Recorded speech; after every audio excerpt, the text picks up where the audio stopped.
Welcome to Ignite Success. I'm your host, Snowden McFall, professional speaker, six-time author, and coach. And with me today is Rachel Weinstein. She is the head of the Jacksonville Center for Grief and Loss. Welcome, Rachel. Thank you. Thank you for having me. So tell me about the Jacksonville Center for Grief and Loss and why it was started and what you do there. Well, the Jacksonville Center for Grief and Loss is a place that people can come to deal with any kind of loss, change, or life transition they've experienced. That might be a physical death of someone that they care about, someone they love, a family member. It might be a loss of a job, a loss of a pet, an old loss that they're dealing with. There's so many types of losses that encompass grief. It's a place that you can come for confidential support that isn't rushed and get some tips on coping. So do you have therapists who work there or counselors? Or? No, the grief specialists there are, there's a little bit of difference between a traditional therapist and a grief support person. Namely, the grief process is really natural and normal, and it takes someone special to recognize the difference between grief and other kinds of things like depression. Right. So it's a place that's different for different, in that it deals with grief specifically versus all kinds of other mental illnesses. Well, and I know, my mother died when I was 21 after a long-time terminal illness, and I know that grief is one of those things, at least in my personal experience, that it's a very different kind of emotion to deal with because it can linger. Right. It can show up in surprising times. I remember years after, I think 10 years after she died, I was getting my recipe book out, and it was her recipe, and I went to pick up the phone to call her, and I went, oh. And you know, it's just like, whoa. That's right. And it's just amazing how we call those landmines in grief, where you step on something, you encounter someone who looks like a loved one that you lost, or like you, the recipe book, and it brings up the wave of grief all over again. That's right. And I think grief is just a much tougher emotion. So what you're doing is wonderful. Now, we have had so many unfortunate mass shootings lately. Yes, we have.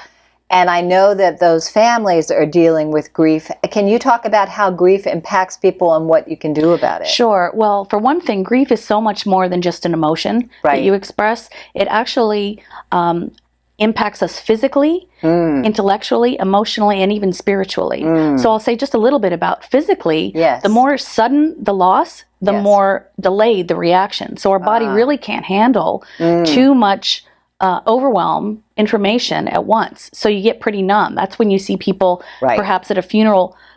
Others might think they're coping so well. It's because it hasn't even hit them yet, and they're just going through motions. So typically after a violent event like a shooting, people are really on autopilot, and there's not as much outward expression or even inward processing as you will see later.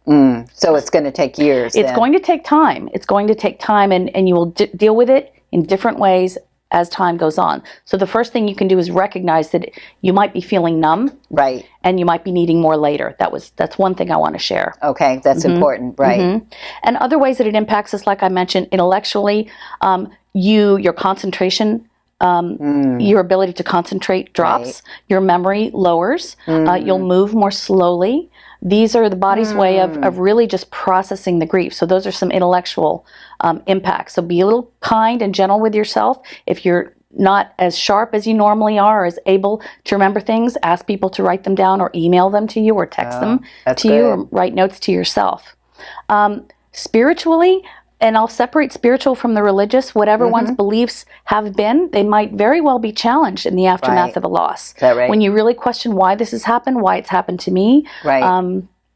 People wonder about, is there a God, and how could he allow this to happen? I've heard all kinds of things from people who've really had their world upended, and they've been surprised about the spiritual impact. Or you might lean into your spirituality during times of grief. Right. I was going to say, someone I know recently lost a parent, and they were deeply comforted by their faith. That's right. That can happen too. Both of those But things. it challenges. In either way, you have to look at it. Right. That's right. No question about it. So I know we've got a national holiday, sort of a recognition about grief coming up. Believe it or not, there's something called the National Grief Awareness Day, founded somewhat recently in 2014 by a young woman who'd lost her mother. Her name is Angie Cartwright, and she wanted to create a day to for people to reach out to those that they care about who have survived a loss and let them know that they're here, and bring them a coffee, give them a hug, give them a place to talk about what's still challenging for them. And the other part of it, the day, is meant to reach out for yourself for support, to recognize ways that you are yourself coping with loss, whether it's recent or long ago. So what are the biggest mistakes that people make when they're trying to comfort somebody who's lost someone? Because I've seen some interesting literature about What a good question. So one of the biggest mistakes is to, first of all, well-meaning people will say, I understand, I know how you feel. Right. And even if you have a very similar type of loss, you haven't lost that person, the relationship that person has to their loved one. Right. So it's much better to simply say, I'm here for you. That just trying to fix it or trying to overly identify with their type of loss is one big mistake. Right. That's a and good the other one. is to, ironically, to say nothing, because it makes us so uncomfortable. Oh, right. I know that people do that. They ghost them. They do. Yes. It can create all kinds of fear in ourselves about, oh my goodness, this could happen to me too. Or what if I make it worse? What if I make them cry? In truth, if the person cries as you're talking with them, they just feel safe enough to let out how they're really feeling. So accept them, love them, offer them support. Right. But don't say, I know how you feel. That's right. Okay. That's right. Well, thanks so much. How can people find out more about your center? So several ways. I'm on Facebook, the Jacksonville Center for Grief and Loss. Okay. They can also call 408-540-4950. And I'm on Gmail, so they can email me at jackscenterforgrief@gmail.com. And do you have a website?